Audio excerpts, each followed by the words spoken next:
आपल्याला धाग्याला गाठ मारायची आहे, पण ती गाठ दिसून द्यायची नाही आहे, बरोबर.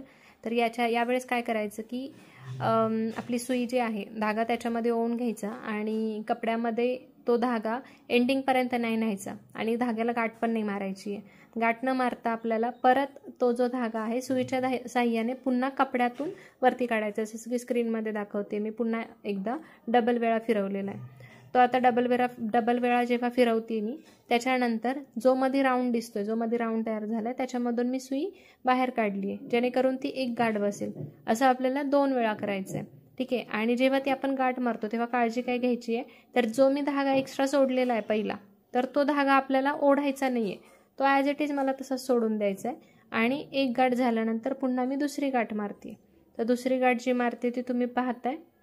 आता ही दुसरी गाठ जेव्हा मारतीये तेव्हा ती जी गाठ आहे, जे लॉक आहे ते एकदम परफेक्ट होणार आहे. आणि आपली जी काही एक्स्ट्राचा धागा आहे ना, तो आपल्याला कट करायचा आहे.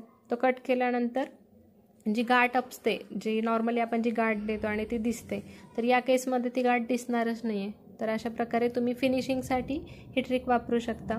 अशाच ट्रिकसाठी माझ्या यूट्यूबच्या पेजला सबस्क्राईब करा. थँक्यू.